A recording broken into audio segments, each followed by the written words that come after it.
فرمایا مجھے پچھلے پیغمبروں پر جو فضیلت دی گئی ہے نا، ان میں ایک فضیلت یہ بھی، اعطیت جوامع الکلم، مجھے جامع کلمات دیے گئے ہیں. بات تھوڑی سی ہوتی ہے لیکن اس کے مفہوم میں پورا سمندر ہوتا ہے. جس کو یہ اصول سمجھ میں آ گیا نا، خدا کی قسم اس کو قرآن اور حدیث سے ویسی محبت ہو جائے گی. ایک میں مثال اکثر دیتا ہوں، اس موقع پہ بھی دوں گا میں، پھر وہ درخت والی مثال کہیں رہ نہ جائے.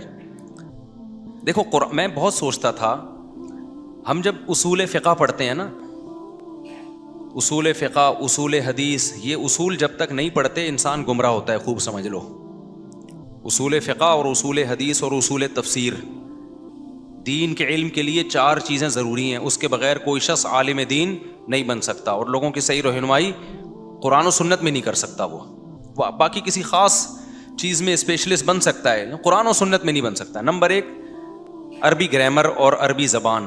جس کو یہ نہیں آتی نا، اردو یا انگلش کتابیں پڑھ کے عالم نہیں بن سکتا، بہت گمراہیاں کرے گا، حدیثوں کے ترجمے غلط کرے گا. کسی نے غلط ترجمہ کیا اس کو پتہ ہی نہیں چلے گا کہ صحیح ہے کہ نہیں ہے. جیسے ہمارا خون پیتے رہے نا لوگ، یوترو بواحدۃ، نبی 1 رکعت وتر پڑھتے تھے. میں جب چھوٹا تھا نا تو بہت آ کے کہتے یوترو بواحدۃ، یوترو بواحدۃ، 1 رکعت وتر پڑھتے تھے. ہم حیران تھے یار اتنی واضح حدیث ہے. بعد میں پتہ چلا یہ ترجمہ بنتا ہی نہیں ہے اس کا بھائی. عربی میں اوترا یوترو کہتے ہیں جفت کو طاق بنا دینا. تو یہ تو آپ ترجمہ کر رہے ہو 1 رکعت وتر پڑھتے تھے. یوترو کا مطلب ہے جفت کو یعنی ایون کو آڈ بنا دینا. تو بواحدۃ کا مطلب 1 رکعت کے ذریعے جو پچھلی جفت نماز ہوتی تھی یعنی ایون ہوتی تھی اس کو کیا بنا دیتے تھے؟ آڈ بنا دیتے تھے. تو اب بتاؤ جس کو عربی نہیں آتی وہ تو ترجمے سے گمراہ ہوگا کہ نہیں ہوگا؟ لیکن آج کل کے اسکالرس کو اکثر کو عربی نہیں آتی، کیونکہ عربی میں بڑی محنت کرنی پڑتی ہے. عربی اربوں سے نہیں آ جاتی ہے. سعودی عرب میں آپ 100 سال گزار لو بھائی، وہ عربی نہیں آئے گی جو قرآن و سنت کی ہے. وہاں بھی عربوں کو عربی گرامر پڑھنی پڑتی ہے قرآن و سنت والی عربی سیکھنے کے لیے، تبھی وہ بھی علماء سے پڑھتے ہیں. تو پہلی چیز ہے عربی میں مہارت ہو. جو قرآن و سنت والی عربی ہے جو آج کل مارکیٹ میں چل رہی ہے وہ مراد نہیں ہے میری. نمبر 2 اصول تفسیر،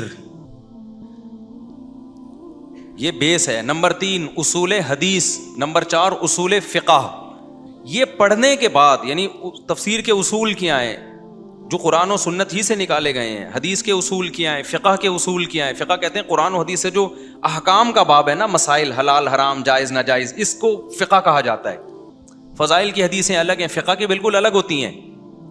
تو جب تک ان کے بیسک اصول کو ہی نہیں پڑھ لیتا اور اس اصولوں کے بعد پھر قرآن بھی پڑھے، حدیث بھی پڑھے، پھر فقہ بھی پڑھے، فقہا کے اختلافات جانتا ہو کہ کس کی کیا دلیل ہے، سب کو پڑھا اس نے، امام شافعی کی دلیل، ان کا جواب، یہ ساری چیزیں جب تک کوئی پڑھ نہیں لیتا عالم نہیں بنتا. اصول حدیث میں کیا ہوتا ہے، آج آپ کسی کے سامنے حدیث پیش کرو فوراً منہ سے پھوٹ دے گا ضعیف،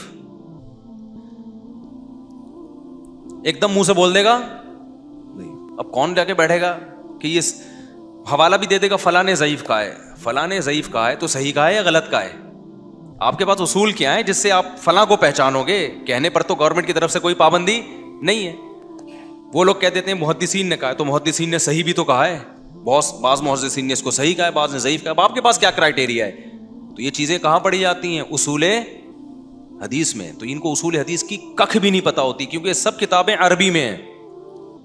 تو اس لیے جب پراپر علم نہ ہونا تو نہ اس کو فتویٰ دینے کا حق ہے نہ مسائل بتانے کا حق ہے. ہاں کسی چیز میں وہ اسپیشلائزیشن کر سکتا ہے، مناظرے میں، ایتھیزم میں یا تقابل میں، جو مختلف ادیان کا تقابل ہے اس میں تو ہو سکتا ہے. پراپر شریعت کا علم جب تک اس پروسیس سے نہیں گزرے گا نہیں حاصل ہو سکتا. آگے چلتے ہیں، ہم جو بات میں کر رہا تھا.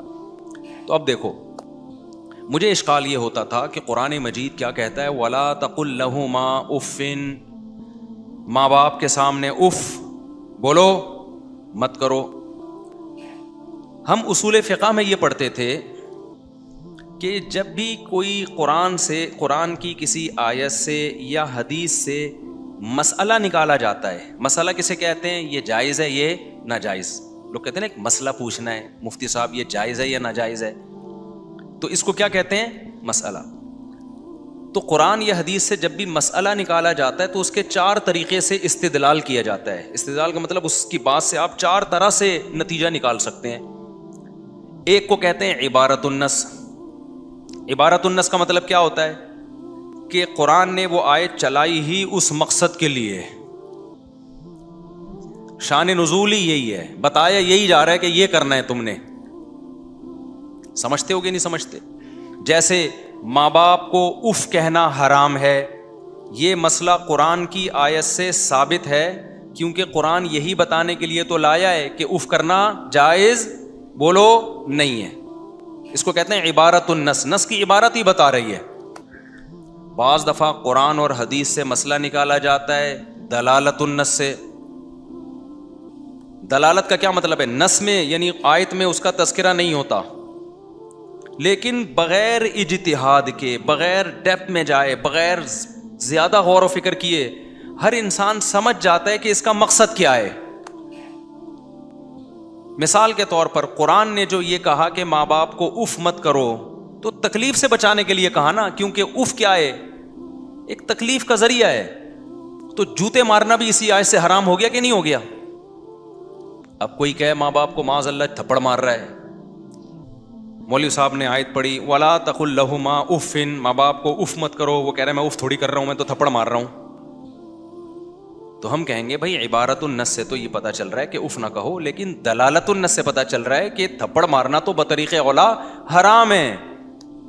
اس کو کہتے ہیں دلالت النص. نہیں آ رہی بات؟ یعنی اس میں کوئی اجتہاد نہیں ہے کہ امام حنیفہ نے بڑی گہرائی میں جا کے مسئلہ نکالا ہو قیاس کر کے, کچھ بھی نہیں ہے, یا امام شافعی نے بڑی گہرائی میں جا کے. تو ہر آدمی جو کامن سینس رکھتا ہے وہ سمجھ جائے گا یار اف نہیں ہے تو آگے مارنا پیٹنا کہاں سے جائز ہو گیا. تیسری چیز کہلاتی ہے اقتضاء النص, اشارت النص. اشارت النص کیا ہوتا ہے, اقتضاء النص کیا ہوتا ہے, اس کی تفصیل میں جاؤں گا تو بات لمبی ہو جائے گی. نص میں اس کی طرف اشارہ ہوتا ہے, سمجھ رہے ہو؟ نص اس کے لیے چلائی نہیں گئی ہے, مقصد وہ نہیں ہے, نہ بطریق اولا ثابت ہو رہا ہے, لیکن نص میں اس کا الفاظ میں کچھ اس کی طرف بھی دلالت موجود ہوتی ہے. اس کی مثال ایسے ہے جیسے قرآن کہتا ہے لِلْفُقَرَاءِ الَّذِينَ اُخْرِجُوا مِن دِيَارِهِمْ, جو صحابہ مکہ سے ہجرت کر کے مدینہ آئے, مکہ میں ان کے مال پر مشرکین مکہ نے قبضہ کر لیا. سمجھ رہے ہو؟ تو قرآن کہتا ہے اب ان کے مال پہ جب قبضہ کر لیا تو کیا وہ اس مال کے مالک ہو گئے؟ امام حنیفہ کہتے ہیں ہو گئے مالک. جب کوئی کافر فوج یا اسٹیٹ آپ پر حملہ کرتی ہے اور آپ کے ملک پہ قبضہ کر لیتی ہے تو وہ آپ کے مالوں کی مالک ہو جاتی ہے. استیلا سے ہوتا ہے. ہم جب حملہ کریں تو ہم مالک ہو جائیں گے. نہیں آئی میرا خیال ہے بات سمجھ میں؟ اب امام شافعی رحمہ اللہ کی رائے اس میں یہ کہ نہیں مالک نہیں ہوں گے, جبکہ امام حنیفہ کی رائے یہ ہے کہ جب جنگ ہو نا کسی قوم سے, جب جنگ نہیں ہے پھر نہیں. آپ امریکہ چلے گئے اور وہاں کسی گورے کا مال اٹھا کے لے آئے تو اس سے مالک نہیں بن جائیں گے, لیکن میدان جنگ میں جب آپ نے سامنے والے کے مال پہ قبضہ کر لیا, اس کی زمینوں پہ قبضہ کر لیا, تو مالک کون ہو؟ آپ. اسی طرح گورے کی میں بلا وجہ گھسیٹ رہا ہوں بیچارے کو. اسی طرح کوئی بھی جب ملک آپ کے ملک پہ چڑھائی کرتا ہے اور آپ کا اس سے کوئی ایگریمنٹ نہیں ہے اور وہ قبضہ کر لیتا ہے اموال پہ, تو وہ اس کا مالک ہو جاتا ہے. ہندوستان میں تبھی تو علماء نے فتویٰ دیا تھا نا, انگریزوں نے جن زمینوں پہ قبضہ کیا, ناجائز قبضہ, اس پہ گناہ ملے گا لیکن ملکیت ٹرانسفر ہو جائے گی, لہذا اس پہ وراثت کے حکام جاری بولو نہیں ہوں گے. ظلماً قبضہ ہوگا لیکن ملکیت ٹرانسفر ہو جائے گی اس پہ, کیونکہ اس سے تو سارا نظام پھر آگے خراب ہو جائے گا نا. اب انگریزوں نے قبضہ کیا تھا, جائیدادیں دے دی, اب ہم کہیں کہ یہ چونکہ ناجائز قبضہ تھا تو یقیناً ناجائز, لیکن ملکیت انہی لوگوں کی ہے, تو اب آپ کون تلاش کرے گا؟ ابے یہ پراپرٹی گورے نے جس کو دی ہے تو وہ اصل کس سے لی تھی؟ تو اصل کی طرف جائیں گے تو پورا وراثت کی ساری کا نظام سیٹ اپ کیا ہو جائے گا, یعنی کسی کے لیے کوئی چیز پھر حلال ہی نہیں رہے گی. تو امام حنیفہ نے یہ جو مسئلہ نکالا نا, کہاں سے نکالا؟ امام صاحب کہہ رہے ہیں کہ قرآن مجید کہتا ہے کہ جو لوگ ہجرت کر کے آئے مکہ سے مدینہ, للفقراء, یہ زکوٰۃ ان فقیروں کا حق ہے. تو قرآن ان کو فقیر کہہ رہا ہے. قرآن ان کو کیا کہہ رہا ہے؟ فقیر. فقیر کہتے ہیں جس کے پاس پیسہ اور مال نہیں ہوتا, حالانکہ یہ تو بڑی بڑی پراپرٹیاں چھوڑ کے آئے تھے. اس کا مطلب قرآن اس پراپرٹی کو ان کی ملکیت میں داخل نہیں کر رہا, تبھی تو فقیر کا لفظ کہا ہے.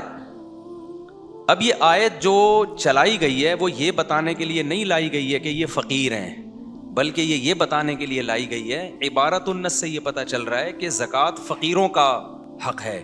اصل مقصد اس آیت کے چلانے کا یہ ہے. دلالت النص سے پتہ چل رہا ہے, بہت ساری چیزیں دلالت النص سے پتہ چل رہی ہوں گی کہ فقیر بہت ساری چیزوں کے مستحق ہوتے ہیں یا ان پر رحم کھانا چاہیے.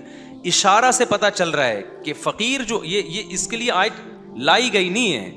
آیت کا مقصد یہ بتانا نہیں ہے کہ جو ہجرت کر کے آ گئے وہ اپنے مال سے محروم, ان کا مال ان کی ملکیت سے نکل گیا, یہ مقصد نہیں. لیکن لفظ میں یہ موجود ہے کہ اللہ ان کو فقیر کہہ رہا ہے, اور فقیر وہ ہوتا ہے جس کے پاس پیسہ نہیں ہوتا. تو اس کا مطلب یہ پراپرٹیوں کے مالک نہیں رہے ہیں.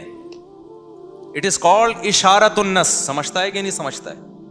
اور ایک ہوتا ہے اقتضاء النص. اقتضاء النص کا مطلب یہ ہوتا ہے کہ جب تک اگلی بات فرض نہیں کریں گے پچھلی ٹھیک ہوگی نہیں. اس کی میں جب چل ہی پڑا ہے موضوع تو کمپلیٹ کر دوں. آپ بولیں کیا مفتی صاحب اصول فقہ لے کے بیٹھ گئے, اصول فقہ کی باتیں کیا لے کے بیٹھ گئے. لیکن اب ایک جگہ ٹھکانے تو لگاؤں نا میں, تاکہ آپ کو پتہ چلے یہ ایسا ہی نہیں ہے کہ اٹھ کے منہ اٹھا کے جانا میں نے یہ فلانی کتابیں پڑھ کے اب میں مسائل بتانا لوگوں کو شروع کر دیا میں نے. ایسا نہیں ہوتا. ایک ہوتا ہے اقتضاء النص. اقتضاء النص کا کیا مطلب ہے؟ میں پہلے آسان اس کی مثال دیتا ہوں, پھر قرآن سے مثال دوں گا. دیکھو, انہوں نے قسم اٹھا کے توڑ دی, اب ان کے ذمے ہے 10 غریبوں کو کھانا کھلانا, ہے کہ نہیں ہے؟ اللہ کہتے ہیں 10 غریبوں کو تم کھانا کھلاؤ. انہوں نے مجھے کہا مفتی صاحب میری طرف سے آپ 10 غریبوں کو کھانا کھلا دو. اور آسان مثال, ان پر ایک غلام آزاد کرنا واجب تھا. ان پر ایک غلام آزاد کرنا واجب تھا. یہ میرے پاس آئے کہ میرے پاس تو غلام ہے نہیں, مفتی صاحب آپ اپنا غلام میری طرف سے آزاد کر دو. میں نے آزاد کر دیا. اصولی طور پر یہ کفارہ نہیں ہونا چاہیے کیونکہ اپنا آزاد کرنا تھا, پڑوسیوں کا آزاد نہیں. لیکن فقہا لکھتے ہو گیا, قسم کا کفارہ ادا ہو گیا. کیوں؟ اقتضاء. اقتضاء کا مطلب یہ تقاضا کر رہا ہے کہ اس عمل کو ہم درست قرار دینے کے لیے کچھ اور چیزوں کو فرض کریں گے. اصل میں انہوں نے ان شارٹ بات کی ہے. یہ کہہ رہے تھے کہ مفتی صاحب یہ اپنا غلام مجھے بیچ دو, ٹھیک ہے, مجھے بیچ دو جتنی بھی مارکیٹ ویلیو ہے, اور پھر جب مجھے بیچو گے تو پھر میری طرف سے کیا کر دو, وکیل بن کے آزاد کر دو. تو وکالت بھی ایک عقد ہے اور خرید و فروخت بھی ایک عقد ہے. یا اگر بیچنے کا نہیں ہے تو ہبہ کر دو, گفٹ دے دو مجھے. وہ تو ان کی نیت اور میری نیت پر ہے نا کہ تعلقات کتنے ہیں. بعض دفعہ آپ کوئی کام کر دیتے ہیں, بعد میں آدمی کہتے ہیں پیسے نکال بھائی, اگلا کہ میں تو سب فری, میں صاحب میرے دوست ہیں, وہ کروڑ روپے کا غلام تھوڑی تجھے فری میں دوں گا. لیکن یا تو یہاں بیع چھپی ہوئی ہے, وہ عرف سے ہم فیصلہ کریں گے, یا یہاں ہبہ ہے کہ مفتی صاحب میرا اپنا غلام مجھے گفٹ کر دو اور پھر میری ہی طرف سے اس کو آزاد کر دو. تو ہم نے یہ جو گفٹ کو فرض کیا ہے, ہبہ کو, یہ کہیں لفظوں میں موجود تھا نہیں. لیکن اس عمل کو درست قرار دینے کے لیے اس گفٹ کے عمل کو, عقد کو ہم نے لازمی فرض کرنا ہے. تو وہ جو گفٹ ہے وہ اقتضاء النص سے ثابت ہے. سمجھتے ہو کہ نہیں سمجھتے؟ اب میں اس کی مثال دیتا ہوں. قرآن وراثت میں بتاتا ہے, یوصیکم اللہ فی اولادکم, اللہ تمہیں تمہاری اولادوں کے بارے میں وراثت میں وصیت کرتا ہے. للذکر مثل حظ الانثیین, لڑکے کو لڑکی کی نسبت ڈبل دے دینا. فإن كن نساء فوق اثنتين فلهن ثلثا ما ترك, 2 بیٹیاں یا اس سے زیادہ ہوں تو 2/3 دے دینا. آگے اللہ فرماتے ہیں کہ اگر کسی کی اولاد نہیں ہے, وورثه ابواہ, کوئی دنیا سے گیا اور اس کے اولاد نہیں ہے اور اس کے وارث صرف ابا اور اماں ہیں, فلأمہ الثلث, تو اماں کو 1/3 دے دینا. ابا کو کتنا دینا یہ اللہ نے بیان بولو نہیں کیا. آپ حیران ہوں گے, اللہ میاں نے ابا کا حصہ ہی قرآن میں بیان نہیں کیا. لے بھائی, بالکل ایسا ہی ہے نا. لیکن یہ پتہ کیسے چلا؟ یہ ایسے پتہ چلا, دیکھو اس سے پتہ چل رہا ہے 1/3 اماں کا ہے تو 2/3 کس کا ہے, ابا کا. پتہ کیسے چلا؟ ہو سکتا ہے بھائی اماں کے علاوہ بھی کسی اور کا ہو, ابا کا کم ہو جائے. نہ قرآن کے پیچھے الفاظ ہیں ووارثہ ابواہ, اس کے وارث صرف اس کے ابا اماں ہیں. اگر ہم کسی اور کو بھی دیتے ہیں تو اس کا مطلب پچھلی آیت غلط ہو گئی نا, وارث تو کوئی اور بھی ہو گیا. تو اللہ کہہ رہے ہیں وارث جب تو یہ دونوں ہوں گے, اولاد بہن بھائی نہیں ہے, تو وارث جب یہ دونوں ہوں گے تو اماں کا 1/3 ہے. اس کو درست کرنے کے لیے پچھلی جو آیت ہے نا کہ وارث ابا اماں ہو تو ہمیں یہ ماننا پڑے گا کہ ابا کا 2/3 ہے, کیونکہ ابا کا 2/3 سے زیادہ کیا تو اماں کا 1/3 سے کم ہو جائے گا. ابا کا 2/3 سے کم کیا تو کوئی اور وارث مارکیٹ میں آ جائے گا, اس کو دینا پڑے گا. جس کو بھی دیتے ہیں وہ وارث ہی تو ہوتا ہے. تو اقتضاء النص کا مطلب کیا ہوا؟ ان 2 آیتوں کو درست کرنے کے لیے اس کے علاوہ اور کوئی چیز فرض کرنی پڑے گی. یہی کرنا پڑے گا, ابا کو 2/3 ٹوٹل ملے گا, اس لیے قرآن نے بیان ہی نہیں کیا. وہ سمجھ میں نہیں آ, تو اس کو کہتے ہیں اقتضاء النص. تو 4 طریقوں سے نص سے استدلال ہوتا ہے. آج کل جو نئے نئے اسکالرز آ رہے ہیں ان کو ایک طریقہ بھی نہیں آتا اس میں سے, ٹھیک ہے نا. خیر, اچھا ہم چلتے ہیں آگے اپنے مضمون کی طرف. تو میں یہ عرض کر رہا تھا, اب یہ جو قرآن کی آیت ہے نا, وَلَا تَقُلْ لَهُمَا اُفٍّ, والدین کو اف بھی علمی اور خشک موضوع میں بھی ختم کر کے آ رہا ہوں. بہت سے لوگ ٹینشن میں آ رہے ہیں, یار یہ کیا مفتی صاحب کس سے کہانیاں لے کے بیٹھ گئے, کیا ٹینشن میں ڈال دیا ہم لوگوں کو. تو ابھی آ رہا ہوں, لائن پہ آ رہا ہوں. تو اب دیکھو قرآن مجید کیا کہتا ہے, وَلَا تَقُلْ لَهُمَا اُفٍّ, والدین کے سامنے اف مت کرنا. تو میں یہ سوچتا تھا کہ اے اللہ, جب دلالت النص سے یہ ثابت ہوتا ہے کہ تکلیف بھی نہ پہنچانا, تو اتنی بحث میں پڑھنے کے بجائے تو سیدھا سیدھا اصول یہ بیان کر دیتا کہ والدین کو تکلیف نہ پہنچانا, ضابطہ اور قاعدہ بیان کر دیتا. اس میں اف بھی آ جاتا, چپل مارنا بھی آ جاتا, پھر ہمیں ایکسپلین کرنے کے لیے یہ اتنی لمبی تقریر کرنی پڑتی کہ دلالت النص اور اشارت النص اور اقتضاء النص اور قضاء النص کچھ کرنا پڑتا. 2 اور 2 4 کی طرح بات کیا ہو جاتی, اقتضاء النص کے بعد قضاء النص نہیں کچھ ہوتا, اقتضاء النص ہی ہوتا ہے. تو یہ سب کچھ کرنا پڑتا ہمیں, سیدھی سیدھی اللہ خود بتا دیتا. تو وہی بات ہے جو میں نے بتائی, نبی کو ٹائم دیا گیا 23 سال کا, سمجھ رہے ہو. اس 23 سال میں ایسے اصول اور ضابطے بیان کرنے ہیں, قیامت تک علماء مجتہدین اس سے مسائل قیامت تک زمانے کے حساب سے نکالتے رہے. تبھی امام حنیفہ نے مسائل نکالے, امام شافعی نے نکالے, امام احمد نے نکالے, امام مالک نے نکالے, پھر ان کے آگے شاگردوں نے اور نکالے, اور اب یہ فقہ کی کتابیں پھیلتی چلی جا رہی ہیں, پھر جدید مسائل آ رہے ہیں, ان میں اور اجتہاد ہوتا ہے. تو یہ قیامت تک, تبھی تو دیکھو 1400 سال ہو گئے, اسلام ابھی بھی کیا ہے, لوگوں کی پریکٹیکل لائف میں زندہ ہے. اگر یہ زمانے کے ساتھ چلنے والا نہ ہوتا تو آج پریکٹسنگ مسلمان مارکیٹ سے شارٹ ہو چکے ہوتے. نام کے مسلمان بھی بہت ہیں تو پریکٹسنگ بھی بہت ہیں دنیا میں, سوٹیبل ہے چل, بلکہ حقیقت یہ کہ صرف یہی چل رہا ہے, باقی کوئی بھی نہیں چل رہا.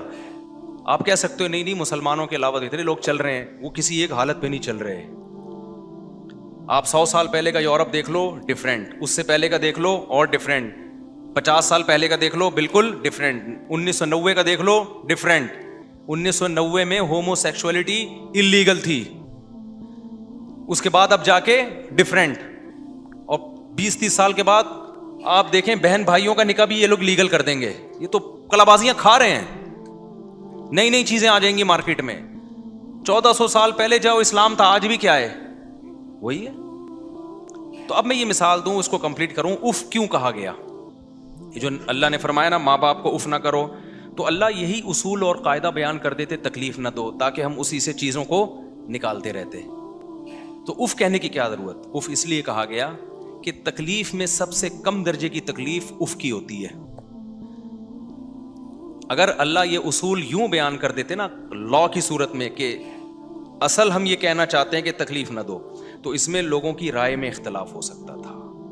کچھ کہتے گالی دے رہا ہوں, ماں باپ کو تکلیف اگر ہو رہی ہے تو ہونی نہیں چاہیے, ایسے موقع پہ گالی بنتی ہے, یہ ان کا اپنا ہیڈیک ہے کہ تکلیف ہو رہی ہے بلا وجہ خام خام, یہ تکلیف کی بات تھوڑی ہے. کام انہوں نے ایسا کیا, اگر میں نے گالی دے دی تو کیا ہو گیا. لوگ ایسے کرتے ہیں نا, گورے تو اولڈ ہاؤس میں جمع کرا دیتے ہیں, کہتے ہیں اس میں تکلیف کی کیا بات ہے, آپ کو وہ تمام فیسلٹیز اور سہولتیں وہاں مل رہی ہیں, بلکہ زیادہ اچھی مل رہی ہیں. تو ہر آدمی اجتہاد کرتا, اولڈ ہاؤس بنتے, ماں باپ کو پتلی گلی سے نکالتے, بدتمیزیاں کرتے, کہتے یار ان کو تکلیف ہو رہی, ان کا ہیڈیک ہے, یہ کوئی تکلیف کی ہے تو نیچر. میں اپنے دوست کو بھی ابے تبے سے بات کرتا ہوں, ابا سے اگر میں نے ابے تبے سے بات کر لی تو کیا ہو گیا, ابا کو میں نے ستار بھائی کہہ دیا تو کیا ہو گیا. اس میں ماڈرن لوگوں میں ایسا ہوتا ہے, وسیم کیا کر رہے ہو آج کل, اس طرح چل رہا ہے آج کل. تو اس میں کیا ہو گیا, ڈیڈی کہنا پاپا کہنا کیوں ضروری ہے. تو قرآن نے کہہ دیا اف, کتنی ہلکی سی تکلیف ہوتی ہے نا اف میں. اف ایک ناگواری کا کلمہ ہے, پتہ ہے آپ, جب کسی بات پہ آپ خوش نہیں ہوتے, آپ کو ناگوار گزرتی ہے, تو آپ کیا کہتے ہیں اف. اس سے ہلکی تکلیف کوئی ہو نہیں سکتی. ابا نے بولا بیٹا جا میرے لیے پانی لے کر. آج کل ابا سگریٹ منگوا رہے ہوتے ہیں, پانی تو منگواتے نہیں ہیں, کیا کریں, پانی تو وہ خود اٹھ کے پی لیتے ہیں. جا پان لے کر آ, گٹکا لے کر آ. آپ نے کہا اف, تو قرآن کی آیت کی کیا کر دی, بولو. اور اف پتہ ہے ہر زبان کا اف دوسرے سے الگ ہے, یہ تو عربی کا لفظ ہے نا. اصول فقہ میں فقہاء نے لکھا ہے کہ اگر کسی زبان میں اف کا کلمہ محبت کا ہو جائے تو پھر یہ ناجائز نہیں ہے بلکہ ثواب ہے. یعنی لفظ اف کو نہیں لے کے بیٹھنا. کسی بھی زبان میں جب کسی کے سامنے ناگواری کا اظہار کرنے کے لیے جو بھی ہلکے سے ہلکا لفظ استعمال ہو سکتا ہے وہ ماں باپ کے سامنے استعمال کرنا جائز نہیں ہے. یہ مطلب ہے اس آیت کا. جیسے الطلاق مرتان ہے نا, قرآن میں طلاقیں 2 مرتبہ ہیں, 2 مرتبہ دو گے تو رجوع کا حق ہے, تیسری کے بعد نہیں ہے. اس کا اصل مطلب طلاق نہیں ہے, اس کا مطلب ہے کسی بھی زبان میں وہ لفظ جو عورت کے نکاح کو ختم کرنے ہی کے لیے استعمال ہوتا ہے وہ 2 دفعہ استعمال ہو سکتا ہے. جیسے انگلش میں ڈیورس, اب ایک آدمی کہتا ہے بیوی کو ڈیورس ہے, تمہیں ڈیورس ہے, تمہیں ڈیورس 3 دفعہ کہہ دیتا ہے. وہ کہتا ہے قرآن تو کہہ رہا ہے طلاقیں 3 دفعہ ہوں گی تو نکاح نہیں ہو سکتا, میں تو ڈیورس ہیں 3 دفعہ دی ہیں. تو اسے کیا کہا جائے گا, طلاق کا لفظ مقصد نہیں ہے. طلاق عربوں کے عرف میں نکاح ختم کرنے کے لیے طلاق کا لفظ استعمال ہوتا تھا, اور یہ لفظ اس کے علاوہ کسی اور معنی میں استعمال نہیں ہوتا تھا. کچھ الفاظ ہیں جو دونوں معنوں میں استعمال ہوتے ہیں, ان کا حکم الگ ہے, لیکن یہ لفظ عربوں میں تھا ہی بیوی کو نکاح سے ختم کرنے کے لیے, تو اس سے طلاق کا مراد نہیں ہے.